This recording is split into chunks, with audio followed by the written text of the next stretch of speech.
हो उनको अगले 1 मिनट में आप कॉल करके बुला लें, ताकि हम नेक्स्ट 1 मिनट में ये सेशन स्टार्ट कर सकें। Thank you.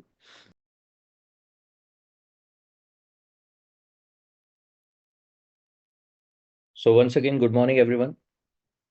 आप सभी का स्वागत है इस मॉर्निंग सेशन में। और जैसे कि आप जानते हैं कि मॉर्निंग के जो कॉल्स होते हैं वो हमारे बिजनेस को बढ़ाने के लिए बहुत इंपॉर्टेंट होते हैं, क्योंकि यहाँ पे हम वो चीज़ें सीखते हैं जो हर दिन जब हम बिजनेस में काम कर रहे होते हैं तो हमारे पास जो तरह तरह के क्वेश्चंस आते हैं हमारी खुद के अंदर से, या फिर हमारे सामने प्रोस्पेक्ट्स हैं या हमारी टीम है, वहां से जो भी हमारे पास सवाल आते हैं उन सब के आंसर हमको यहाँ पे मिलते हैं। यानी कि वाई, व्हाट एंड हाउ, तीनों चीजें हम इस मॉर्निंग सेशन में सीखते हैं। तो आज का जो सेशन है वो इम्पोर्टेंट इसलिए है क्योंकि आज हम बात करने वाले हैं बिल्डिंग ब्लॉक्स के बारे में। बिल्डिंग ब्लॉक्स का मतलब होता है कि किसी भी चीज़ का जब निर्माण होता है तो सबसे महत्वपूर्ण होते हैं बिल्डिंग ब्लॉक्स, राइट। सो यहाँ पे जो आज हम बात करेंगे वो पुराने लोगों के लिए भी उतने ही इम्पोर्टेंट है जितने कि नए लोगों के लिए, या फिर ये कहें जितने नए लोगों के लिए इम्पोर्टेंट है उतने उन लोगों के लिए भी है जो ऑलरेडी इस बिजनेस को बिल्ड कर रहे हैं। तो कई बार क्या होता है कि जब हम आगे बढ़ रहे होते हैं तो कुछ चीज़ें ऐसी होती हैं जो मिस होने लगती हैं। तो यहाँ पे आप उन चीज़ों को देख के समझ पाएंगे कि कहाँ पे इम्प्रूवमेंट की ज़रूरत है, यानी एरिया ऑफ इम्प्रूवमेंट, राइट। तो मैं स्क्रीन शेयर करके स्टार्ट करूँगा।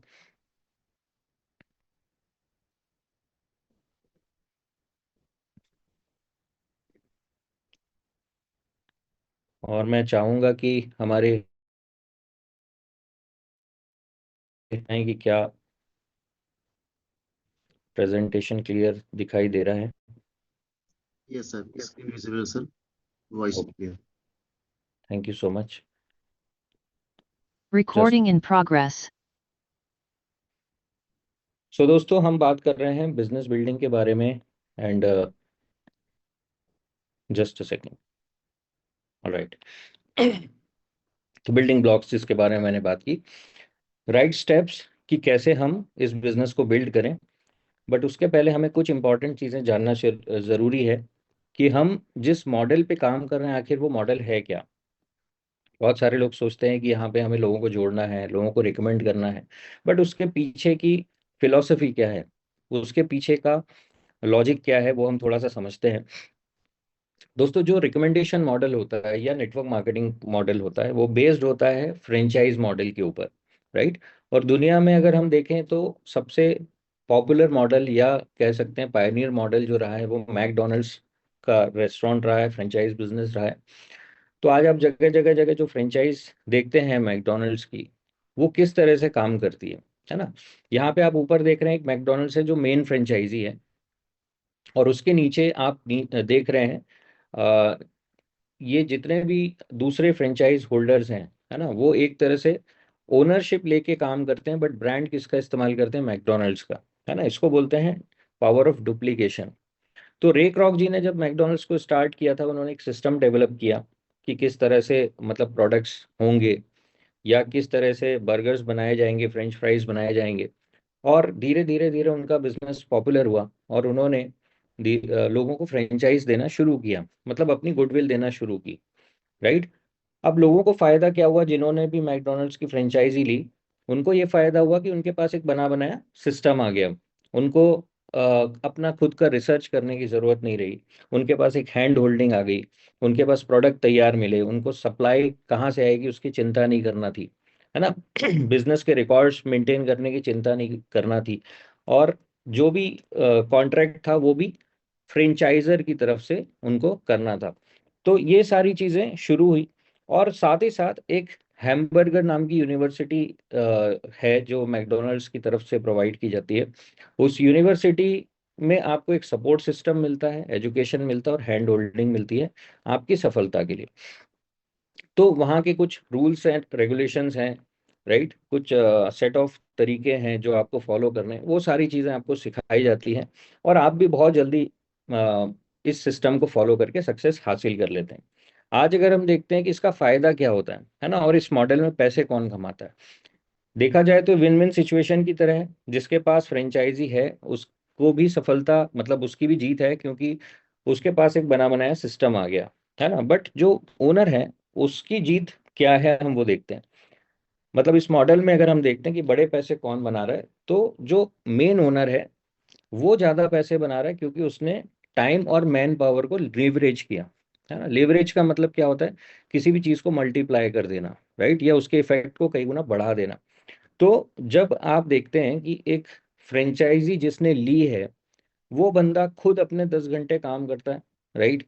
किसी दिन अगर वो बिजनेस नहीं ओपन करता, तो क्या उसको इनकम आएगी? Definitely no. But franchise owner का जो कॉन्ट्रैक्ट होता है वो ऐसा होता है कि आप जो भी पैसे कमाएंगे उसमें से सर्टेन कुछ अमाउंट होगा जो आपको फ्रेंचाइजी फीस के रूप में डेली आपको देना होता है।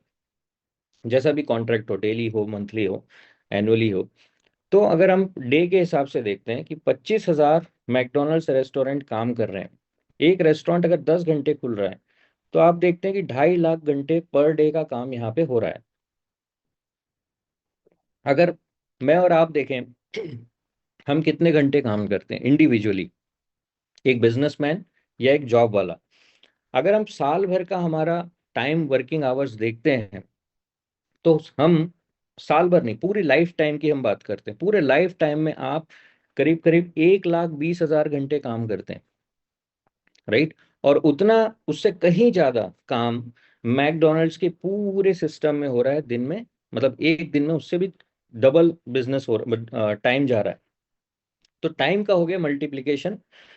सेम चीज यहाँ पे इनकम के साथ क्या हो रही है, हम उसका इफेक्ट देखते हैं कि 25,000 मैकडोनल्ड्स है। अगर एक मैकडोनल्ड्स, आपको पता ही है कि इनका टर्नओवर बहुत बड़ा होता है पर डे का, हर एक आउटलेट का। अगर एक आउटलेट सिर्फ 1,000 रुपये भी उसको दे रहा है डेली, है ना, एज ए फ्रेंचाइजी फीस, या फिर जो जो भी परसेंटेज उनको देना है, आप देखते हैं कि करीब करीब 2,50,000, है ना, सॉरी, 2.5 करोड़ के आसपास पर डे वहां पे मैकडोनल्ड्स को जा रहा है, पर डे का रेवेन्यू। यानी कि आप सोच सकते हैं कि एक मैकडोनल्ड्स कभी भी इतना पैसा शायद साल भर में या 2 साल में या 10 साल में कमाता होगा, जितना पर डे रैक रॉक को इतना पैसा जा रहा है। तो ये मॉडल बहुत सक्सेसफुल हुआ, क्योंकि यहाँ पे लीवरेज हो रहा था, यहाँ पे डुप्लीकेशन हो रहा था, और यहाँ पे आपको एक पैसिव इनकम जनरेट हो रही थी, राइट। तो यहाँ पे क्या हुआ कि ये मॉडल सक्सेसफुल तो था, पर क्या एक इंडिविजुअल इसको अपना सकता था? मतलब अगर आपके पास बहुत बड़ा इन्वेस्टमेंट नहीं है तो क्या आप अपना सकते थे? तो सब आंसर था नो। तो इस मॉडल को मॉडिफाई करके एक प्राइवेट फ्रेंचाइजी में कन्वर्ट किया गया, जहां पे इन्वेस्टमेंट कम होगा, जहां पे सारी कॉस्ट कम होगी, है ना। तो यहाँ पे हम देखते हैं कि जो इंडस्ट्री सामने है उसको बोलते थे डायरेक्ट सेलिंग इंडस्ट्री या नेटवर्क मार्केटिंग, और उसी को कहा जाता है प्राइवेट फ्रेंचाइजी। आज हम मिस्टर मिंट के अंदर हैं, तो कहीं ना कहीं हम उससे मिलते जुलते मॉडल में ही काम कर रहे हैं। तो दोस्तों यहाँ पे क्या होता है कि आप एक तरह से फ्रेंचाइजी ले रहे हैं, किस चीज की? आपको राइट्स मिल रहे हैं, क्या आप मिस्टर मिंट टोकन के होल्डर बनते हैं, आप एक तरह से ओनरशिप लेते हैं, और आप वही ओनरशिप दूसरों को ट्रांसफर भी कर सकते हैं। मेन फ्रेंचाइजी मॉडल में, मतलब जैसे मैकडोनल्ड्स हमने देखा, वहां पे क्या इशू था कि वहां पे आप फ्रेंचाइजी ले तो सकते हैं, बट आप फ्रेंचाइजी दे नहीं सकते। इसीलिए जो सक्सेसफुल हो रहा है वो कौन हो रहा है? सिर्फ रेक रॉक, मतलब जो सबसे मेन फ्रेंचाइजी है, जो बांट रहा है फ्रेंचाइजी, वो सक्सेसफुल हो रहा है। बट इस मॉडल के अंदर आप भी सक्सेसफुल हो सकते हैं, उसी तरीके से अपने टाइम को कंपाउंड कर सकते हैं, अपने एफर्ट्स को कंपाउंड कर सकते हैं, और जितना बड़ा आप अपना नेटवर्क बनाना चाहें उतना बड़ा बना सकते हैं। और यही आपने देखा होगा कि इस बिजनेस के अंदर दो तरह के लोग हैं, एक है इन्वेस्टर और एक है बिजनेस बिल्डर, है ना। तो इन्वेस्टर कौन है? जिसने अपना पैसा लगाया है, वो अपने स्टेप्स भी कर रहा है, राइट, और वो डेली का रिवॉर्ड जनरेट कर रहा है। बट क्या वो उतने पैसे बना सकता है जितना पैसा हमारे यहाँ उन लोगों ने बनाया जिन्होंने नेटवर्क का निर्माण किया? तो आंसर इज नो। तो यही चीज हमें समझना है कि यहाँ पे मिस्टर मिंट की हमने जब फ्रेंचाइजी ली, तो हमारे पास क्या फैसिलिटी है। प्रोजेक्ट के बारे में हमें चिंता नहीं करना। पहले मिंट फोर्स है, अभी स्टेप मिंट है, आगे और भी प्रोजेक्ट्स हमें मिलेंगे, ठीक है। तो एक पूरा इकोसिस्टम है। तो वो हमें उसकी चिंता नहीं करना है, ऑलरेडी वो तैयार किया जा रहा है हमारे लिए मिस्टर मिंट के द्वारा, मैनेजमेंट के द्वारा। दूसरी चीज़ है, हमें अपने अकाउंट्स मेंटेन करने की ज़रूरत नहीं है कि आज हमने जो बिजनेस किया वो किसने किया, है ना, कितना बिजनेस आया होगा, उसका मैचिंग कितना बना होगा, राइट, कैरी फॉरवर्ड कितना हुआ होगा। तो ये चीज़ों की चिंता हमें नहीं करना, ये भी सब कंपनी के द्वारा किया जा रहा है। रिकॉर्ड्स आपको मेंटेन नहीं करना है, रिवॉर्ड्स और इनकम के बारे में आपको चिंता नहीं करना, ये सारा कंपनी की तरफ से किया जा रहा है। दूसरी साइड हम देखते हैं राइट हैंड साइड में कि यहाँ पे जैसे मैकडोनल्ड्स में एक हैमबर्गर यूनिवर्सिटी, यहाँ पे एक एजुकेशन सिस्टम है जो आपके अप्लायंस दे रहे हैं या फिर हमारे मेंटर्स हमको सपोर्ट कर रहे हैं।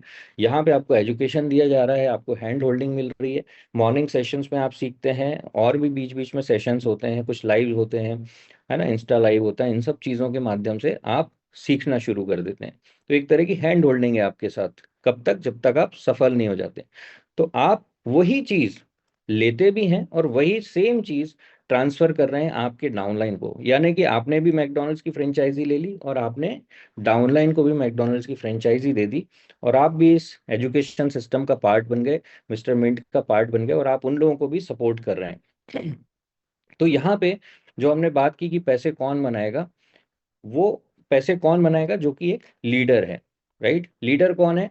जो रेक रॉक था, वही यहाँ पर हम उस रोल को प्ले कर रहे हैं, मतलब हम भी एक लीडर हैं। और बिना डुप्लीकेशन के, है ना, ये अगर आप इस बिजनेस में आते हैं और टीम को सिखा नहीं पाते हैं, तो ये एक जॉब की तरह होगा, मतलब आपको बार बार काम करना है, बार बार, मतलब जब जब आपको पैसे बनाना है तब तब आपको काम करना ही पड़ेगा, मतलब हर बार नए लोगों से मिलना पड़ेगा, हर बार आपको मतलब सारी चीजें बार बार दोहराते रहना पड़ेगा। बट अगर आपने एक बार डुप्लीकेशन कर लिया तो आपका बिजनेस ऑटो पायलट मोड में चला जाता है। तो क्वेश्चन बड़ा ये है कि जब हम डुप्लीकेशन करने जा रहे हैं तो क्या हम खुद सिस्टम को फॉलो कर रहे हैं या नहीं। क्योंकि अगर आप एक फोटो कॉपी कराने जाते हैं, राइट, मार्केट में हम जाते हैं, मशीन है यहाँ पे देख रहे हैं आप इमेज में, तो हम जो फोटो कॉपी कराने जाते हैं, तो अगर एक हमारे पास ऐसी कॉपी है जो धुंधली है, राइट, जिसमें क्लैरिटी नहीं है, तो अगर उसकी कॉपी निकलती है तो कैसी कॉपी निकलेगी? क्या आप ये उम्मीद कर सकते हैं कि खराब कॉपी से अच्छी कॉपी निकल जाएगी? है ना। तो ऐसा कभी भी नहीं होगा। ऐसा तभी पॉसिबल है जब ओरिजिनल जो कॉपी है वो बहुत ही अच्छी क्वालिटी की हो। तो यहाँ पे जब आप अपनी टीम को डुप्लीकेट करने जा रहे हैं, अपनी टीम को सिखाने जा रहे हैं, तो जब तक आपकी क्वालिटी अच्छी नहीं होगी, यानी कि आपने अच्छे से सीखा नहीं होगा, आप चीज़ों को सही तरीके से नहीं फॉलो कर रहे होंगे, तो आपकी टीम भी कभी फॉलो नहीं कर पाएगी। और अगर वो फॉलो नहीं करेगी तो वो नीचे और भी गलत तरीके से चीज़ें सिखाएंगे। और एक समय ऐसा आता है कि टीम में बहुत गलत कल्चर पाया जाता है, और ऐसा हमने कई बार देखा है। मतलब मुझे 20 साल से ज़्यादा हो गए इस इंडस्ट्री में, और मैंने देखा कि शुरुआत में कई बार ये चीज़ें पता नहीं चलती, बट जब एक कल्चर गलत डेवलप पड़ जाता है तो उसके बाद पूरी टीम एक समय के बाद बिखरना शुरू होती है और उसको संभालना बहुत मुश्किल हो जाता है ना। तो आज कई ऑर्गेनाइजेशंस में आप ये देख सकते हैं कि ऐसा हो रहा है। और जहां पे उन्होंने स्ट्रांगली सिस्टम को डुप्लीकेट किया, स्ट्रांगली सिस्टम को फॉलो किया, एक सही कल्चर फॉलो हो रहा है, वहां पे टीम आज भी इंटैक्ट है, राइट। तो आगे बढ़ते हैं। अब सक्सेस के लिए हमें करना क्या है? अगर हमें बड़ी सक्सेस हासिल करना है तो दो चीजें आपको नोट कर लेना चाहिए कि पहला, फोकस वर्किंग करना पड़ेगी आपको। फोकस वर्किंग में टाइम स्लॉट बहुत इंपॉर्टेंट है। मतलब हम ऐसे रेंडमली काम करेंगे अगर, तो हमें कभी भी सफलता नहीं मिलेगी। जैसे आप जॉब करते हैं या फिर बिजनेस है आपका, अगर आप रैंडमली काम करेंगे, कभी किया कभी नहीं किया, जॉब में तो आपको अलाउ ही नहीं किया जाएगा, है ना, आपकी जॉब चली जाएगी। और अगर बिजनेस आपका ऐसा है कि मान लो आपकी एक शॉप है और आप उसको किसी दिन खोलते हैं किसी दिन नहीं खोलते हैं, है ना, कभी आपका मन हुआ तो कर लिया, कभी मन नहीं हुआ तो नहीं किया, तो क्या होगा, आपके कस्टमर्स के पास एक मैसेज जाता है कि यार ये बंदा सीरियस नहीं है, तो इसके यहाँ पता नहीं है कि ये शॉप ओपन मिलेगी भी कि नहीं। तो कस्टमर कभी भी आप बना नहीं पाएंगे, है ना। तो यहाँ भी जब आप काम कर रहे हैं तो आप एक प्रॉपर टाइम स्लॉट के अंदर काम कीजिए, डिसाइड कीजिए, एक टाइम टेबल बनाइए, घर में एक वर्क स्टेशन बनाइए, ठीक है। हर बिजनेस, जो लोग भी यहाँ पे बैठे हैं, अगर आप इसको बिजनेस की तरह ले रहे हैं, अगर आपको लगता है कि इसको मुझे आगे बढ़ाना है, तो एक सीरियसनेस के साथ आपको काम करना होगा।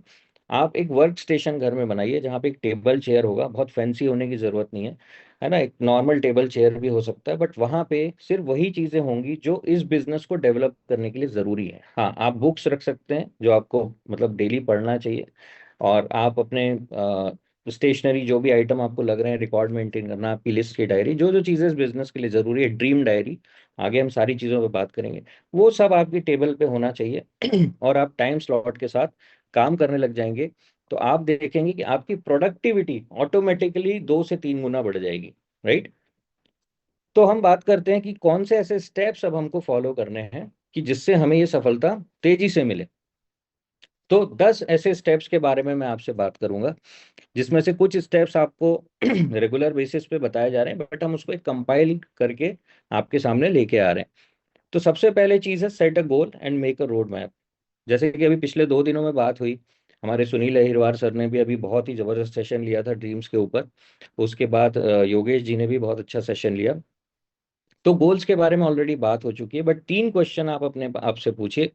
What do you want, why do you want and when do you want. मतलब आपको क्या चाहिए। ये आपके टेबल जो वर्क स्टेशन मैंने बताया उसके सामने एक कोलाज बनाइए। उस कोलाज में एक पेपर चिपकाइए जिसमें लिखा हो कि आप क्या चाहते हैं, अगले 1 साल का आपका रोड मैप क्या है। मतलब 2025 में अगर आपको 5 करोड़ या 10 करोड़ या 1 करोड़ या 5 लाख जो भी बनाना है, वो क्लियर लिखा हुआ होना चाहिए कि आपका गोल क्या है। बट उसके पहले, गोल लिखने के पहले, आप एक दिन निकालिए और उस पर एक्सरसाइज कीजिए, इसको बोलते हैं ड्रीम एक्सरसाइज। राइट। कि आपको क्या चाहिए, है ना। फिर थोड़ी देर सोचिए उस पर कि क्यों चाहिए, आखिर चाहिए भी कि नहीं। मुझे मर्सिडीज चाहिए, मैंने लिख दिया, बट मर्सिडीज मुझे मोटिवेट नहीं कर रही है ना। मेरी नहीं आएगी तो भी 6 साल भर नहीं आएगी, 2 साल नहीं आएगी, 5 साल नहीं आएगी, क्या मुझे फर्क पड़ेगा। अगर नहीं फर्क पड़ रहा है तो वो ड्रीम आपके लिए इंपॉर्टेंट नहीं है। पहले ड्रीम लिस्ट निकालिए, उसके बाद उसमें से छांटिए कि आपको क्या चाहिए, क्यों चाहिए, और फिर उस पर लिखते हैं हम डेट कि कब चाहिए वो। तो जब आप ये तीनों प्रोसेस कर लेते हैं तो वो आपका एक गोल बन जाता है। राइट। और उसमें एक आप और एडवांस लेवल पे जाके एक और काम कीजिए कि उसमें ये लिखिए कि उसको हासिल करने के लिए क्या कोई बाधाएं आएंगी, क्या कोई चैलेंजेस आएंगे, क्या चैलेंजेस ऐसे हैं जो मुझे इसको पाने से रोक सकते हैं, है ना। ये एक्सरसाइज पुराने लोग भी कर सकते हैं। अगर आप आगे नहीं बढ़ पा रहे हो या कहीं आप स्टक फील कर रहे हो, तो ये एक पेपर पेन लेके उस पर लिखिए कि क्या बाधाएं आपको रोक रही हैं आगे बढ़ने से। उन बाधाओं को लिख के उसका सॉल्यूशन भी लिखना है आपको नेक्स्ट पेज पे, है ना। और उस सॉल्यूशन के ऊपर आपको काम करना है। जैसे ये बाधा हो सकती है कि आप सुबह जल्दी नहीं उठ पा रहे, ये बाधा हो सकती है कि आपको कम्युनिकेशन में डर लग रहा है, ये बाधा हो सकती है कि आपको प्लान दिखाने में कॉन्फिडेंस नहीं आ रहा है, ये बाधा हो सकती है कि आपको अभी तक ब्लॉकचेन के बारे में कुछ पता ही नहीं है, या आपने इतने दिन हो गए बट आपका माइंड अभी तक कन्विंस नहीं हो पाया। तो जो भी आपके मन में क्वेश्चन आ रहा है, जो भी बाधाएं आ रही है, उसका सॉल्यूशन लेना बहुत जरूरी है। क्योंकि इंटरनली अगर आपके दिमाग में बैरियर्स हैं तो वो आपको आगे बढ़ने नहीं देंगे। उन बैरियर्स को हमको हटाना है। तो 90 दिन, 180 दिन, 1 साल का गोल बनाइए, और ये सारी चीजों को जब आप कंपाइल करके सामने अपने लगाएंगे, तो आपके माइंड को एक क्लियर पिक्चर मिलेगा कि आप क्यों काम कर रहे हैं। काम करते करते अगर आप थके और आप जब वॉल की तरफ देखते हैं और आपको गोल सामने है, तो आपको क्लियर हो जाता है फिर से कि आखिर क्यों काम कर रहे हैं। राइट। तो ये बहुत इंपॉर्टेंट स्टेप है। मैक्सिमम लोग इस स्टेप को मिस करते हैं, स्किप करते हैं। क्यों स्किप करते हैं? क्योंकि उनको लगता है चलो गोल तो बाद में लिख लेंगे, पहले तो काम शुरू करते हैं, है ना। तो ये उसी तरह हो गया कि चलो पहले ट्रेन में बैठ जाते फिर सोचते जाना कहाँ है। ठीक है। तो हमें पहले डिसाइड करना पड़ेगा कि जाना कहाँ है, उसके बाद हम डिसाइड करेंगे कि हमारी जर्नी कैसे होगी। तो जैसे कि मैंने कहा, एक पूरा दिन दीजिए गोल को, टाइम टेबल बनाइए, डेली रिव्यू करना है सोने के पहले कि हमने क्या गोल्स लिखे थे, क्या हमने जो टाइम टेबल बनाया क्या वो पूरा हुआ, उसमें कौन कौन सी चीज़ें हैं जो मिस हो रही हैं। तो फिर हम उसको नेक्स्ट डे के प्लान में रख सकते हैं, और अपना प्लान फॉर द डे हमें डेली बनाना है ना। जो भी आप कल करने वाले हैं, जिसको कुछ लोग टू डू लिस्ट बोलते हैं, कुछ लोग प्लान फॉर द डे बोलते हैं, तो ये प्लान फॉर द डे हमें रोज बनाना है, और उसके नीचे जगह छोड़नी है कि क्या मिस हो गया, या अगर कुछ कैरी फॉरवर्ड करना है तो उसको हमें उस डायरी में रोज लिखना है। और ये हैबिट बनाइए। जिस दिन आप ये हैबिट बना लेंगे, अगेन ये छोटे छोटे टिप्स हैं, बट इससे आपकी प्रोडक्टिविटी बहुत ज्यादा बढ़ जाती है। एक एरोप्लेन है ना, जो एरोप्लेन जब उड़ता है अपने डेस्टिनेशन के लिए, राइट। तो उसकी डिग्री निर्धारित होती है कितने डिग्री पे उसको जाना है। अगर आप सोचो कि एक प्लेन निकला साउथ से, है ना, और वो नॉर्थ की तरफ यानी दिल्ली की तरफ जा रहा है, अगर 1 डिग्री भी उसका डायरेक्शन चेंज हो गया तो वो बहुत दूर निकल जाता है। जो डेस्टिनेशन होता है उससे कई सौ या हजार किलोमीटर दूर जा सकता है ना। तो छोटी छोटी चीजों से बहुत फर्क पड़ता है। तो इसी तरह से अगर हम सही डायरेक्शन में अपनी डिग्री को, हम अगर गलत डायरेक्शन में जा रहे हैं, हम धीरे धीरे अपनी डिग्री को सुधारेंगे तो हम डेफिनेटली अपने गोल तक पहुंच जाएंगे। तो plan for the day is very important. इसके बाद बात आती है कि 100% प्रोडक्ट यूज। तो हम स्टेपमेंट के यूजर हैं, तो हमें इसको ज़्यादा से ज़्यादा प्रमोट करना है। डेली वॉकिंग कीजिए, योग कीजिए, अदर फिटनेस एक्टिविटीज़ कीजिए, क्योंकि हमें सिर्फ वॉक तक सीमित नहीं रहना है। आगे जाके स्टेपमेंट एक पूरा का पूरा हेल्थ प्रोजेक्ट बनने जा रहा है ना। बहुत सारी नई इसमें चीज़ें ऐड होंगी। तो हमें क्या करना है कि अभी से उसकी तैयारी करना, और हमें एक फिटनेस फ्रीक की तरह अपने आप को दिखाना है, प्रोजेक्ट करना है, ताकि लोग हमारे साथ जुड़ना पसंद करें। तो डेली एक्टिविटी कीजिए, जैसे कि अभी रवि कुमार जी वॉक कर रहे हैं प्रयागराज से, मैं देख सकता हूँ, है ना।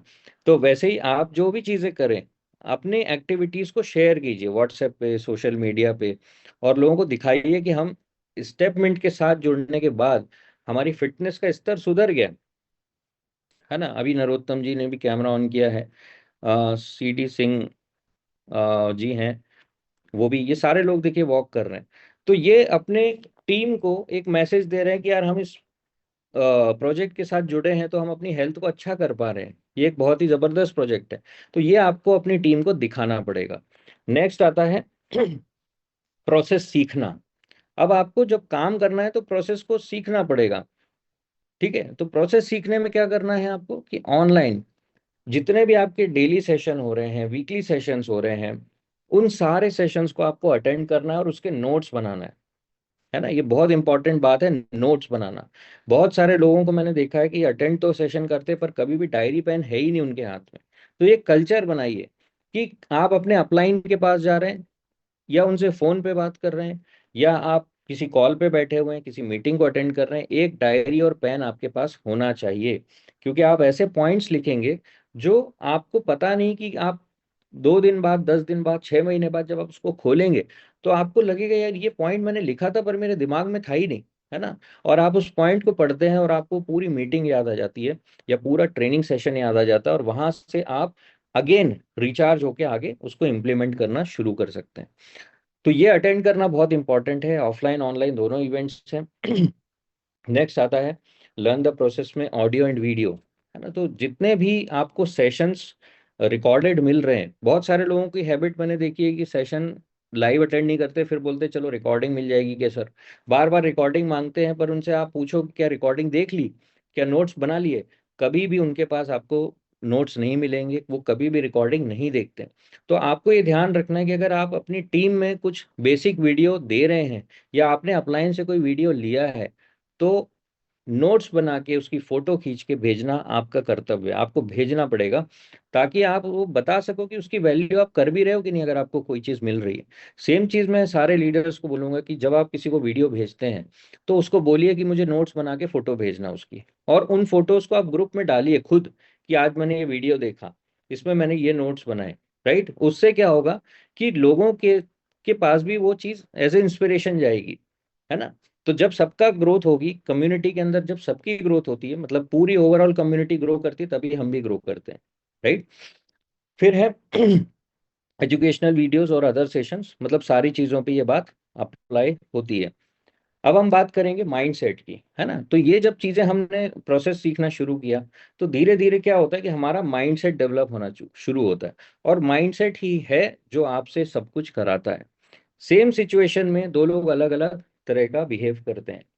किसी के लिए वो अपॉर्चुनिटी हो सकता है, जैसे अंधेरे में आप जा रहे हैं, बहुत ही घना अंधेरा, एक ऐसा रास्ता आ गया जहाँ आप पैदल जा रहे हो और बहुत ज्यादा अंधेरा है, तो आप क्या होगा, घबराने लगेंगे, क्योंकि आपका माइंडसेट है। आपको मालूम है ऐसी जगहों पे हमने चोरी की घटनाएं सुनी हैं, कुछ ना कुछ मिस हैपनिंग होती है। तो आप जब तक वो रास्ता क्रॉस नहीं हो जाएगा, आप एक डर के साथ आगे बढ़ेंगे, आपकी चाल तेज हो जाएगी, आपकी धड़कन बढ़ जाएगी। बट वो उसी जगह अगर कोई लुटेरा जा रहा है तो वो बड़ा खुश हो जाएगा, उसको लगेगा कि यार ये तो बहुत अच्छी अपॉर्चुनिटी, चलो यहीं छुप जाते हैं, यहीं खड़े हो जाते हैं। उसको डर नहीं लगेगा कि यार मेरे साथ कुछ गलत हुआ है। है ना, वो तो ये देखेगा कि आपके जैसा कोई आदमी आ रहा है क्या जिसका मैं फायदा उठा सकूं। राइट, तो ये माइंडसेट ही है जो आपको कहीं भी ले जाता है, जो आपको बनाता है, जो आपको बिगाड़ता है। तो माइंडसेट कैसा हमें डेवलप करना है इस बिजनेस को ग्रो करने के लिए या लाइफ में ग्रो करने के लिए, उसको बोलते हैं सक्सेस माइंडसेट, है ना, ग्रोथ माइंडसेट। और हमें क्या बनना है, एक सक्सेस टाइप पर्सन बनना है। ठीक है, सक्सेस सक्सेस टाइप पर्सन का मतलब क्या होता है कि वो डिजर्विंग व्यक्ति बनना है जो उस सक्सेस को डिजर्व करता है, यानी कि सक्सेस को झक मार के चल के उसके पास आना पड़े, इस तरह का व्यक्ति हमें बनना है। ठीक है, तो जब भी चैलेंजेस आते हैं तो एक ग्रोथ माइंडसेट वाला पर्सन क्या करता है, उसमें अपॉर्चुनिटी देखता है। जैसे अब 3.0 आया, कुछ लोग डरे हुए हैं, कुछ लोग इसमें अपॉर्चुनिटी देख रहे हैं। राइट, उनको लग रहा है कि ये मौका है कि यार हम अपने आप को साबित कर सके। ठीक है, हमारी बिजनेस में लेट एंट्री हुई, हम नए आए हैं, बट हम शायद अभी काम करके एक अपने आप को अलग तरीके से डेवलप कर सकते हैं। तो यहाँ पे ग्रोथ माइंडसेट ही है जो आपको बता रहा है कि आप किस डायरेक्शन में जाएंगे। दूसरा, अगर कुछ चैलेंजेस आ गए, है ना, कुछ परेशानियां आ गई, कुछ अपने सेटबैक्स आ गए, तो एक आप इसको लर्निंग एक्सपीरियंस की तरह ले रहे हैं या फेलियर की तरह ले रहे हैं। आप ये सोच रहे हैं अरे यार मैं तो फेल हो गया, अब तो मैं कुछ नहीं कर पाऊंगा, या फिर आप देख रहे हैं कि यार कहाँ कहाँ गलतियां हुई, अब उसको इम्प्रूव करके अपन आगे बढ़ते हैं। ठीक है, अगर आपने किसी को इन्वेस्टमेंट कराया था, राइट, आपने किसी को बोला यार ये प्लान ले लो, और आपने उसको सही तरीके से गाइड नहीं किया, और वो आपसे अब बोलता है कि यार आपके कहने की वजह से मेरे नुकसान हो रहा है, होता है ऐसा, लोग करते हैं। बट कब करते हैं, जब आप उसको सही गाइडेंस नहीं देते, आप उसको एजुकेट नहीं करते, आप उसको डिस्क्लेमर नहीं देते। तो अब आपको पता चल गया, ये दो चीजें हो सकती हैं, या तो आप घबरा जाओ कि यार अब मैं और नहीं बताऊंगा किसी को, कल को फिर और ऐसा हो गया तो क्या होगा। या दूसरा तरीका हो सकता है कि नहीं यार, मुझे बिजनेस में मतलब मेरे गोल्स हैं, उसको पूरा करने का रास्ता तो यही है। तो या तो मैं रुक जाऊं और अपने गोल्स को फाड़ दूं, या फिर गोल्स की तरफ आगे बढ़ना है तो उसके सॉल्यूशन पे काम करूं। तो सॉल्यूशन क्या है, कल से मैं लोगों को एजुकेट करके ही प्लान दिखाऊंगा, लोगों को सारी चीजें बताऊंगा, सारे डिस्कशंस करूंगा, डिस्क्लेमर दूंगा, और प्रॉपर तरीके से लोगों को लाऊंगा। आता है तो ठीक, नहीं आता है तो भी ठीक, पर लाऊंगा मैं अच्छे व्यक्तियों को। तो ये जब आप सोच लेंगे तो डेफिनेटली आप एक सही डायरेक्शन में, आपका माइंडसेट काम कर रहा है। तो लगातार सही माइंडसेट बनाने के लिए लगातार लर्निंग करना, सेल्फ इंप्रूवमेंट करना, सेल्फ डेवलपमेंट करना, ये सब चीजें बहुत इंपॉर्टेंट है। और इस पे आपको रोज, मतलब एक जैसे आप शॉपिंग के लिए प्लानिंग करते हैं ना, शॉपिंग के लिए प्लानिंग करते हैं, कहीं ट्रैवलिंग के लिए प्लानिंग करते हैं, लोग सफलता के लिए उतनी प्लानिंग ही नहीं करते। ठीक है, रेस्टोरेंट कौन से जाना है, क्या खाना खाएंगे, इसके लिए प्लानिंग करते हैं, बट अपनी सक्सेस के लिए प्लानिंग नहीं करते। तो ये रोज अगर आप प्लानिंग करना शुरू करें, है ना, जैसे होता है घर में पूछते हैं आज क्या बनाया जाए, आज क्या खाएंगे, आज कहाँ घूमने जाएंगे, अगले हफ्ते क्या करेंगे, इसका बर्थडे आ रहा है उसमें क्या करेंगे। तो वैसे ही आप अपने लिए रोज प्लानिंग कीजिए कि हमें अगर ग्रो करना है तो क्या करना है, आज क्या करना है। राइट, अब इसके बाद आता है चेंज, क्योंकि जब आप इन चीजों को करेंगे तो डेफिनेटली अगर अपने आप को चेंज नहीं करेंगे तो ये काम आपके लिए इम्पॉसिबल है। और चेंज जब होता है तो लोग जो होते हैं ना वो आपके बदलाव को देख के ज्वाइन करते हैं। अगर आप एक ऑर्डिनरी पर्सन है और आप लोगों से बड़ी बड़ी बातें करेंगे, शायद लोग आपसे इंप्रेस नहीं होंगे। बट अगर वो देखते हैं कि यार आपके अंदर बदलाव है कुछ, है ना, और पॉजिटिव बदलाव है, तो लोग आपसे जुड़ना पसंद करेंगे। क्योंकि लोग आपसे जुड़ते हैं, कंपनी से नहीं जुड़ते। लोग आपको पहचानते हैं कि आपने वाकई में अपने आप को इम्प्रूव किया है या नहीं। तो लोग तब आपसे कनेक्ट होते हैं। राइट, तो इंटरनल चेंज सबसे पहले आता है, क्योंकि बाहर से मतलब अगर कोई आदमी बीमार है और वो बहुत अच्छे कपड़े पहन ले, तो क्या उसकी बीमारी दूर हो जाएगी, है ना, नहीं होगी। तो पहले उसको इंटरनल अपने आप को अंदर से डेवलप करना पड़ेगा। सेल्फ डेवलपमेंट में राइट थॉट प्रोसेस की हमने बात की, राइट माइंडसेट की हमने बात की, सही एटीट्यूड की हमने बात की। फिर स्किल्स, बहुत सारी ऐसी चीजें हैं जो स्किल में आती है ना, जैसे अब कोई सिंगिंग है, सिंगिंग एक टैलेंट हो सकता है, राइट, बट लोगों से बात करना एक स्किल है। राइट, ऐसी बहुत सी चीजें होती है जो स्किल के अंदर आती हैं। तो आपको स्किल पे काम करना है, बिहेवियर्स पे काम करना है, और अपने आप को इम्प्रूव करना है, अपने अंदर अपने आप को चेंज करना है। राइट, उस चेंज के लिए तैयार होना पड़ेगा।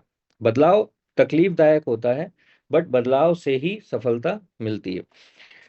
फिर सेकंड है एक्सटर्नल। जब आप इंटरनली चेंज हो रहे हैं तो आपको एक्सटर्नली भी होना पड़ेगा, क्योंकि कहते हैं ना first impression is last impression. तो कहीं ना कहीं आपका, अगर आप अंदर से जबरदस्त है, बहुत सॉलिड है, आपकी मतलब आपकी थॉट प्रोसेस अच्छी है, सब कुछ बढ़िया, बट ऊपर से आप अगर उतना उस चीज को रिप्रेजेंट नहीं कर रहे, तो कई बार वो भी मतलब लोगों को अट्रैक्ट नहीं करता है।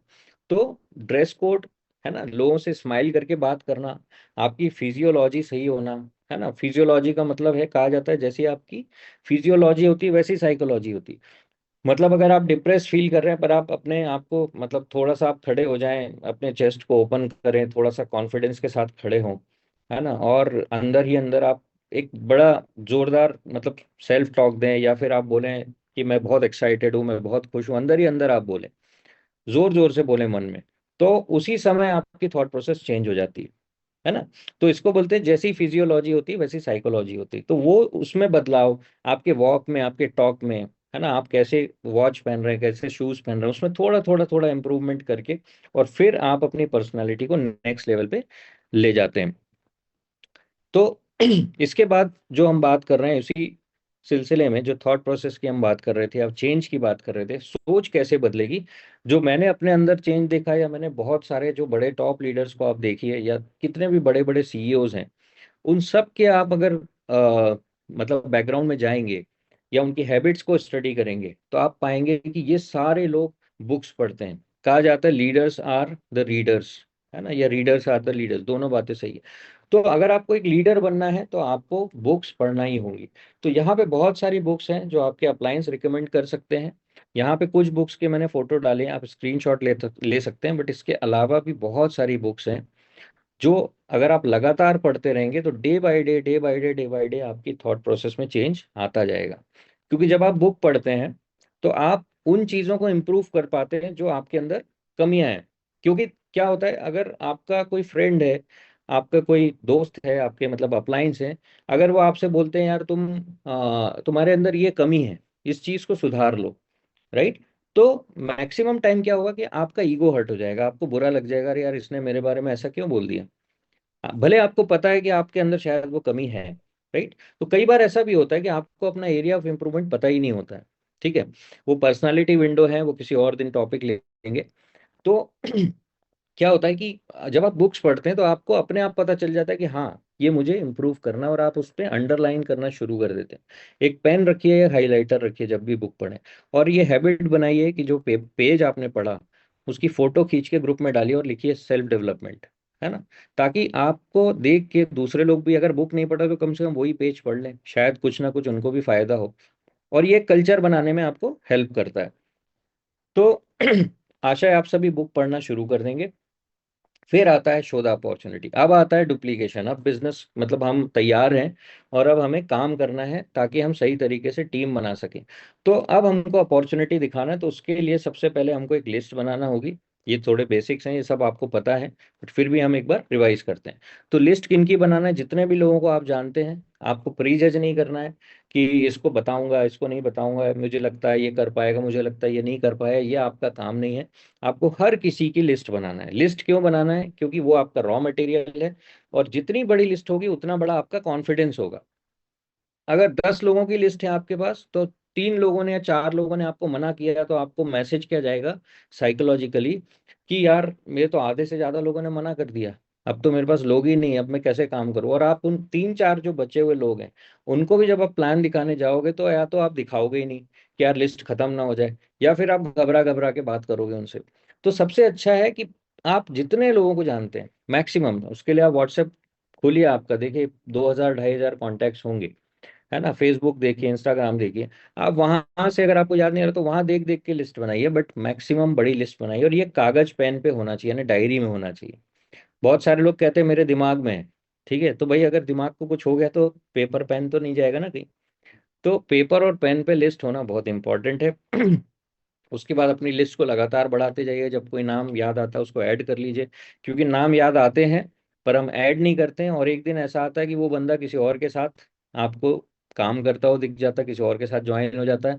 और फिर आप सोचते हैं कि यार बहुत बड़ी गलती हो गई यार, मैंने लिस्ट में नाम नहीं लिखा इसका, मेरे दिमाग में तो आया था। और वो मैंने देखा, लोग बोलते अरे यार तुमने भी शुरू कर दिया, अरे यार मैं तुमको बताने ही वाला था, है ना। और वो बताने वाला कब से था, 6 महीने से, पर उसने नाम ही नहीं लिखा तो उसके दिमाग में ही नहीं आया। कहते हैं ना, out of sight out of mind. तो दिख ही नहीं रहा सामने उसका नाम, तो आपको याद कैसे आएगा। तो लिस्ट बना के रखिए, और आपने जो वर्क स्टेशन बनाया है वहां पे हमेशा, जो मतलब मुझे याद है कि आज से 10 15 साल 20 साल पहले भी मैं यही करता था कि लिस्ट की 2 डायरियां बनाता था, और आज किसको दिखाना है वो एक डायरी में नोट कर लेता था, और एक परमानेंट डायरी होती थी।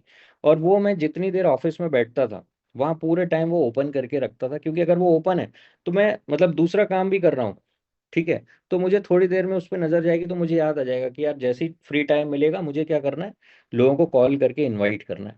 तो ये बहुत इंपॉर्टेंट है, लिस्ट बिल्डिंग। उसके बाद हमें सीखना है कि लोगों को इनवाइट कैसे करना है।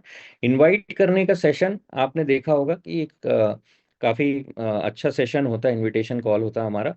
तो उसका कुछ बातें हैं यहाँ पे इसमें ऐड की, बट हमारे पास थोड़ा टाइम कम है, फिर भी मैं शॉर्ट में आपको बताता हूँ कि जो भी लोग आपकी लिस्ट में हैं, है ना, तो उसको प्रायोरिटाइज कीजिए। जिन लोगों से आप ज़्यादा मुलाकात अभी नहीं होती या बहुत दिनों से बात नहीं हुई, इन लोगों के साथ आपको फार्मिंग करना पड़ेगी, वापस अपने रिलेशन को सुधारना है। ऐसा नहीं कि आपने बहुत सालों बाद फ़ोन किया और सीधे बिजनेस बता रहे हैं, तो उनसे बात करते रहें, थोड़ा ट्रस्ट बिल्ड करें, उसको फार्मिंग बोलते हैं।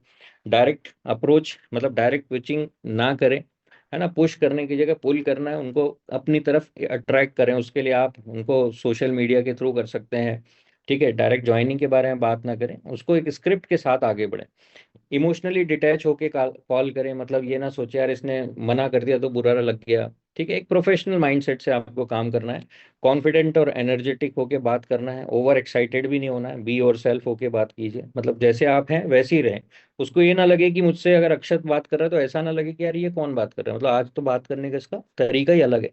तो ये नहीं होना चाहिए बट कॉन्फिडेंस और एनर्जी के साथ बात करना है, सही एटीट्यूड के साथ बात करना है। किसी से आप कुछ लेने नहीं जा रहे हो, किसी को अपॉर्चुनिटी देने जा रहे हो, क्योंकि ऐसा प्रोजेक्ट किसी के पास शायद कभी आएगा भी नहीं अगर आप नहीं बताएंगे तो ये चीज माइंड में रखें। और इनविटेशन के कुछ स्टेप्स हैं, 30 सेकेंड से लेके 1 मिनट में आपका इनविटेशन कंप्लीट हो, बहुत लंबी चौड़ी बात नहीं करना है। अपने आप को थोड़ा बिजी शो करें, है ना, कि यार मैं थोड़ा जल्दी में था, बट कुछ इंपॉर्टेंट था इसलिए मैंने कॉल किया, तो अभी 1 मिनट बात कर सकते हैं क्या। उसके बाद उसको थोड़ा कॉम्प्लीमेंट दे कि यार तुम्हार मतलब बात करते अपन तो मुझे को लगता है तू काफी समझदार है भाई, इसलिए मैं तुझे ये बता रहा हूँ, है ना, कुछ इंपॉर्टेंट है इसलिए तुझे बता रहा हूँ। फिर आइस ब्रेकर बातचीत करके जैसे हमने हालचाल भी पूछे उसी बीच में, और फिर हम उसके बाद सीधे आते हैं आइस ब्रेकर, यानी उसकी तरफ ध्यान लेके जाना, है ना, किस चीज की तरफ, जो हमारा पर्पज है। तो उसको आप बोलो कि यार मतलब आपको पता है कि सपोज वो ईएमआईज भरने में उसको कुछ प्रॉब्लम आ रही है, उसके बिजनेस अभी डाउन है, या जॉब नहीं है, या जॉब में प्रॉब्लम है। तो आप उसको बोल सकते हो कि यार देख अभी अभी मुझे एक बहुत बढ़िया चीज़ पता चली है जिससे अपन है ना ईएमआईज आराम से पे कर सकते हैं, तो मुझे लगा तुझे बताना चाहिए। तो अगर ऐसा कुछ हो तो तू जानना चाहेगा, तो एक पुल क्रिएट करें ताकि वो आपसे बोले हाँ यार बताओ क्या है। फिर इनविटेशन देना है, फिर टेक अवे देना है कि यार देख कोई गारंटी तो नहीं है कि तेरे लिए है कि नहीं मुझे नहीं पता, बट एक बार देख लेते हैं, तू समझ ले, अगर अच्छा लगेगा तो फिर अपन आगे डिस्कस करेंगे। तो अगर मैं तुझे एक वीडियो भेजूं या एक जूम का लिंक भेजूं तो क्या तू अटेंड करना चाहेगा, है ना। तो ये कंफर्मेशन उससे बहुत इंपॉर्टेंट है, लेना एक कमिटमेंट लीजिए कि वो अटेंड करेगा ही करेगा। आप ये बोल सकते हैं कि यार वो लिंक एक लिमिटेड लोगों के लिए है, या फिर लिंक मैं तुझे भेजूं अगर देख सकता तो ही बताना, है ना। तो आपने एक इंपॉर्टेंस क्रिएट की, नेक्स्ट कॉल शेड्यूल उसके साथ आप सेट कर सकते हैं कि यार प्रेजेंटेशन देखने के बाद कल फिर 12 बजे, कल का फ्री होगा या ऑफिस से कल कब आता है तू, ठीक है, उसके बाद हम बात करेंगे। और फोन रख देना है, ज्यादा लंबा नहीं करना है, ठीक है। और इनविटेशन करने के बाद जब आपने जो भी टाइम सेट किया है उससे आधे 1 घंटे पहले उसको रिमाइंडर दे, भाई आधे घंटे बाद जूम मीटिंग होने वाली है। तेरे को पता ना जूम कैसे चलाते हैं, तेरे मोबाइल में जूम एप्लीकेशन इंस्टॉल है या नहीं है, तो ऐसे करके एक रिकन्फर्मेशन जरूर ले लें ठीक है। तो ये कुछ बेसिक बातें हैं जो आप इनविटेशन कॉल में और डिटेल में जान जाएंगे। इसके बाद अपॉर्चुनिटी, मतलब कैसे बिजनेस क्या है उसको कैसे प्रेजेंट करना है। तो इनवाइट आपने करना सीख लिया, अब आपको ये सीखना है कि मतलब कहाँ कहाँ आप उसको प्रेजेंटेशन दे सकते हैं। तो पहला हो गया जूम सेशन। तो आप भी सीखिए कि जूम के ऊपर किया जाता है, हमेशा अपॉर्चुनिटी कॉल पे डिपेंडेंट नहीं रही है, क्योंकि हर व्यक्ति उस समय कॉल पे आ जाए ये जरूरी नहीं है। तो कोशिश कीजिए लोग अपॉर्चुनिटी कॉल पे आए, क्योंकि कोई ना कोई एक एक्सपर्ट वहां पे प्रेजेंटेशन दे रहे होते हैं, बट अगर नहीं तो भी आपको आना चाहिए, ठीक है। दूसरी चीज है रिकॉर्डिंग्स। आप रिकॉर्डिंग भेज सकते हैं, अगेन उसकी इंपॉर्टेंस क्रिएट करके भेजें, और चेक करें वो अटेंड सुन रहा है या नहीं सुन रहा है। और आप उसको बोल सकते हैं यार रिकॉर्डिंग भेज तो सकता हूँ मैं, पर होता क्या है कि दिन भर अपने पास व्हाट्सएप में इतने सारे मैसेज आते हैं कि मैं भी समझता हूँ कि कंसंट्रेट करना या किसी एक चीज़ पे फोकस करना मुश्किल है। तो मैं अगर तुझे भेजता हूँ तो क्या तू देख पाएगा? या फिर एक काम करते हैं कि तू कब फ्री होता है ना, जब तू देख सकता होगा ना उसी टाइम मैं तुझे भेजूंगा और उस समय कॉल कर दूंगा, ताकि मेक श्योर हो सके कि तू वो देख पाए, है ना। तो इस तरह से आप उसकी इंपॉर्टेंस क्रिएट करके दीजिए। ऑफलाइन मीटिंग अगर कहीं हो रही है आप वहां बुला सकते हैं या फिर आप 1 to 1 जैसे मैंने बताया मिलके प्रेजेंटेशन दे सकते हैं। इसके बाद आता है फॉलोअप। फॉलोअप बहुत इंपॉर्टेंट है। फॉलोअप की ना करने की वजह से भी बहुत बार आपका प्रोस्पेक्ट यहाँ से वहां चला जाता है, आपसे बिजनेस मिस हो जाता है। तो 24 से 48 घंटे में उसका एक 3 वे कॉल अरेंज कीजिए आपके सीनियर के साथ। और अगर 3 वे कॉल अरेंज नहीं हो रहा है तो आप मिल सकते हैं, अगर 1 to 1 तो मिल के कीजिए, बट उसके ऑब्जेक्शंस को आपको हैंडल करना सीखना है। आप सीखिए कि ऑब्जेक्शंस का आंसर कैसे देते हैं। शुरू में आपके अपलाइन हेल्प करेंगे, धीरे धीरे धीरे जब आप सीख जाएंगे तो फिर आप खुद कर सकते हैं। बट हमेशा ये आपका गोल होना चाहिए कि आप खुद सीखें कि ऑब्जेक्शंस को कैसे हैंडल करना है। उसके बाद आता है काउंसलिंग का पार्ट, है ना। जैसे आपने गोल बना लिया, आपने सीख लिया, बट एक चीज ध्यान रखिए कि कितनी भी महंगी गाड़ी हो, है ना, बट उसको सर्विसिंग की जरूरत हमेशा पड़ती है। तो वैसे ही जब आप काम कर रहे हैं, सब कुछ तैयारी अच्छी है, बट फिर भी क्या आप सही डायरेक्शन में जा रहे हैं, इसके लिए जरूरी है कि आप वीकली बेसिस पे अपने मेंटर के साथ बैठें और डिस्कशन कीजिए। और मेंटर कौन?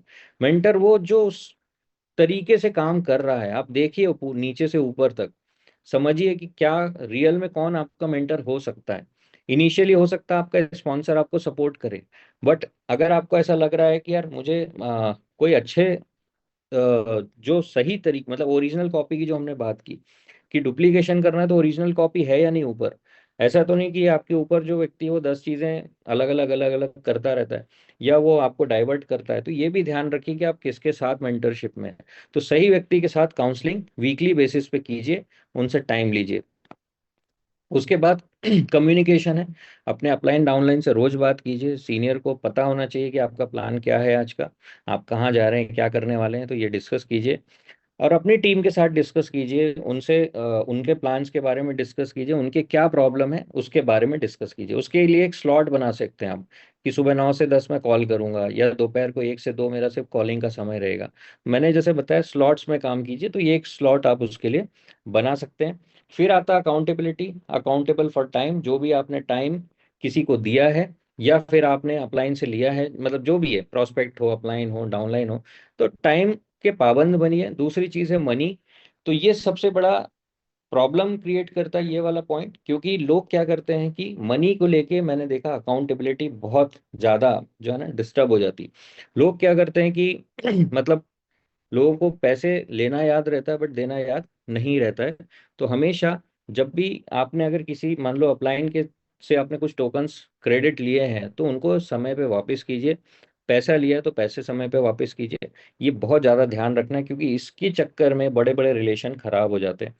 Be accountable for your words. आप क्या बोल रहे हो वो ध्यान रखो। आप ऐसा तो नहीं कि बड़ी बड़ी बातें करते हो, अरे सर मैं तो अभी आरटीपी में 50 लोग बिठाने वाला हूँ, अरे सर मैं तो ये करने वाला हूँ। नहीं कर सकते तो मत बोलो आप, है ना। ओवर एक्साइटेड होके गलत चीजें मत बोलो। जो आप, क्योंकि आपके वर्ड्स अगर आप खो रहे हो, मतलब आप कोई भी, ठीक है आपने पैसा खो दिया कोई बात नहीं, पर अगर आपने वर्ड्स खो दिए तो आपने सब कुछ खो दिया। क्योंकि एक बार अगर आपकी क्रेडिबिलिटी चली गई तो फिर आप आगे किसी को भी भरोसा नहीं दिला पाएंगे, राइट। तो हमेशा ध्यान रखने रखें कि आपके वर्ड से आपकी क्रेडिबिलिटी क्रिएट करते हैं। तो फिर बी टीचेबल, मतलब ऐसे व्यक्ति बनिए जो एक अच्छा स्टूडेंट है, आपको सिखाया जा सके, है ना। एक अच्छे, क्योंकि एक अच्छा स्टूडेंट ही एक अच्छा टीचर बन सकता है। तो हमेशा सीखने योग्य बने और ऐसे व्यक्ति बने जो सीख के सिखाए, है ना। तो पहले अच्छा स्टूडेंट, फिर अच्छा टीचर, और अच्छा टीचर जो है वो एक धीरे धीरे धीरे करके एक अच्छा लीडर बन जाता है। बट इसके बीच में एक चीज आती है, अच्छा डूअर भी बनना है ना। सीखा आपने, ठीक है, उसके बाद आपने सिखाया भी, बट करके भी दिखाया। तो यहाँ पे इस इंडस्ट्री में सिखाने का मतलब होता है करके दिखाना, राइट। तो करके दिखाइए और उसके बाद लीडर बनिए। कई लीडर्स को हमने देखा कि बहुत बोलते हैं कि भाई तुम ये करो, तुम वो करो, तुम वो करो, है ना। और जब लीडर को देखते हैं तो उसकी तरफ से वो एक्शन कुछ भी दिखाई नहीं देता, बस वो अपनी टीम को बार बार बोल रहा है ना। मीटिंग में आओ, मीटिंग में आप देखो, मीटिंग में वही नहीं है, राइट। वो बोलता है कि यार मतलब तुम 10 प्लान दिखाओ, तुम 10 प्लान दिखाओ। उसके आप पूछते हैं कि उसके प्लान कितने हुए तो पता चला 0। ठीक है, तो ये वही बात हो जाती है कि आधे इधर जाओ आधे उधर जाओ और बाकी मेरे साथ आओ। तो ये ध्यान रखना है कि क्या आप मतलब लोगों को अगर कुछ बता रहे हो तो आप उसको फॉलो कर रहे हो या नहीं कर रहे हो, राइट। इसके बाद फाइनली हम बात करते हैं, जो मैंने पिछले कॉल में भी कहा था कि सबसे ज्यादा अंडररेटेड चीज जो मैंने देखी है यहाँ पे, मतलब स्पेशली, मतलब मुझे ठीक नहीं लगता ये बोलते हुए कि मिस्टर मिंट या स्टेप मिंट में जो सबसे ज्यादा मिसिंग है वो है कार्डिनल रूल्स। क्योंकि ये बहुत कम प्रमोट करते हुए देखा, और मैंने देखा ये इस इंडस्ट्री की सबसे बड़ी जो कहना चाहिए जिस रीढ़ की हड्डी जो है वो है कार्डिनल रूल्स, है ना, जिसकी वजह से ये इंडस्ट्री खड़ी है आज भी। या कोई भी कंपनी अगर काम कर रही है, जितने एथिक्स स्ट्रांग होंगे वही कंपनी आपको आप देखेंगे ग्रो करती मिलेगी। तो कभी भी ध्यान रखें, किसी भी डाउनलाइन या क्रॉस लाइन से नेगेटिव शेयर नहीं करना है। बहुत सारे लोग नेगेटिव ही शेयर करते हैं डाउनलाइन और क्रॉस लाइन से, और क्रॉस लाइन से तो स्पेशली नेगेटिव बातें ही होती हैं। तो क्रॉस लाइन से पहली चीज तो बहुत ज्यादा दोस्ती यारी चलो अच्छी बात है, बट आप ये ध्यान रखो कि आप क्या शेयर कर रहे हो, पॉजिटिविटी शेयर कर रहे हो या नेगेटिविटी। ठीक है, तो ध्यान रखिए।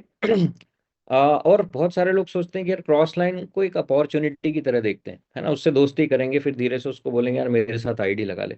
तो क्रॉस लाइन में अपॉर्चुनिटी देखना बंद करिए, हमेशा पॉजिटिव बात कीजिए। दूसरा, कभी कंप्लेन क्रिटिसाइज करना, कंप्लेन करना, कंडेम करना, ये सब चीजें एक साइड में रखिए, ठीक है।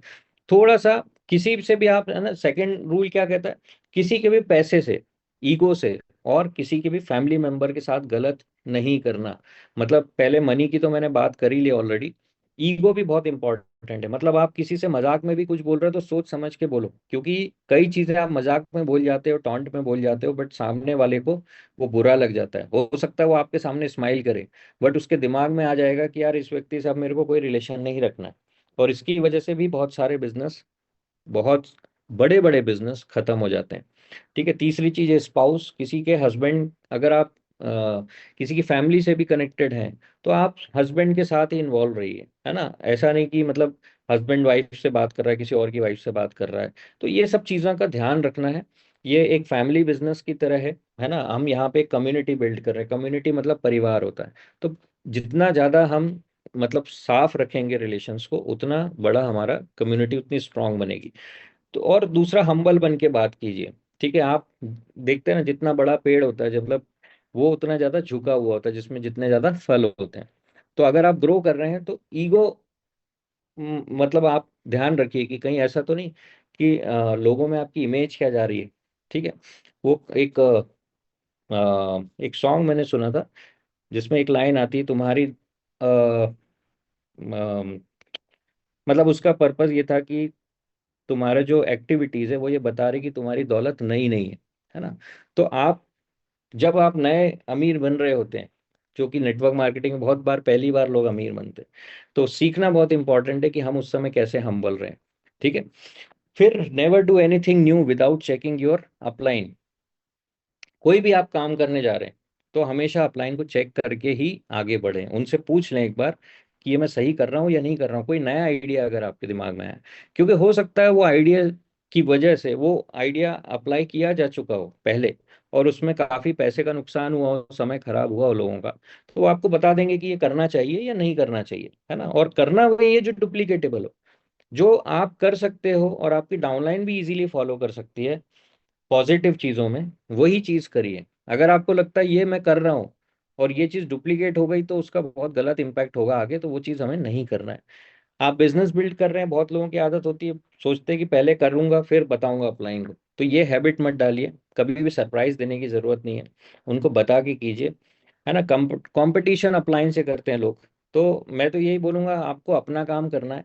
हर किसी का यहाँ इंडिविजुअल बिजनेस है ना। या अपलाइन से भी या डाउनलाइन से, क्रॉस लाइन से, किसी का किसी से कोई कंपटीशन नहीं है। हमारा कंपटीशन हमसे है कि हमने अभी तक जो किया क्या हम उससे और बेटर कर सकते हैं। तो सिर्फ कंपटीशन अपने साथ रखना है। जो भी नए डेवलपमेंट हो रहे हैं उसके बारे में अपलायंस से डिस्कस कीजिए, और हमेशा अपलायंस को, फाउंडर्स को और सिस्टम को एडिफाई कीजिए। एडिफाई का मतलब है उनके बारे में क्या बेटर बोल सकते हो आप, कितना उसको आप एक अच्छी तरह से प्रेजेंट कर सकते हो लोगों के सामने, उसको आपको हमेशा ध्यान रखना है। तो ये जो चीज़ें मैंने आपके साथ शेयर की, मतलब ऐसी चीज़ें जो करना है और कुछ चीज़ें जो नहीं करना है, और ये एक नींव बनाने के लिए बहुत इंपॉर्टेंट होता है, क्योंकि जब नींव बन रही होती है तो अगर उसमें कुछ गलती हो जाए, मतलब अगर मान लो कि एक वॉल टेढ़ी बन गई या नींव का स्ट्रक्चर थोड़ा गलत हो गया, ऊंचा नीचा हो गया, तो पूरी बिल्डिंग पे उसका असर आ सकता है। तो दोनों चीजें देखना बहुत जरूरी है कि क्या करना है और क्या नहीं करना है। तो यहाँ पे आज इस कॉल में 1 घंटा हालांकि बहुत कम होता है इस चीज़ों के लिए, बट फिर भी मैंने कोशिश की कि 50-55 मिनट में आपको ये चीज़ें बता सकूं, और जो मेरा एक्सपीरियंस था उसमें से ही मैंने चीज़ें शेयर की। हो सकता है कुछ लोगों को चीज़ें पसंद आई हो सकता है ना भी आई हो। अगर नहीं पसंद आई तो भी अपने अपलाइन से पूछ लीजिए, और पसंद आई तो भी अपने अपलाइन से पूछ लीजिए। और इस सिस्टम को अगर हम मिल के फॉलो करेंगे इन चीज़ों को, तो आई थिंक एक बहुत बड़ी ज़बरदस्त और स्ट्रॉन्ग एंड प्रॉफिटेबल बिजनेस और कम्युनिटी हम आगे बना पाएंगे। तो विद दिस काफ़ी अच्छा लगा आप सभी से बात करके। सो आप सबको मैं धन्यवाद देना चाहता हूँ, आप सभी ने पेशेंस के साथ ये पूरे कॉल को सुना। So thank you so much, मिलते हैं नेक्स्ट कॉल में। Back to host. Thank you. Thank you Recording so much sir stopped. For guiding for us. तो इन्हीं से सबको साथ में सेशन समाप्त करते हैं और मिलते हैं इवनिंग कॉल में।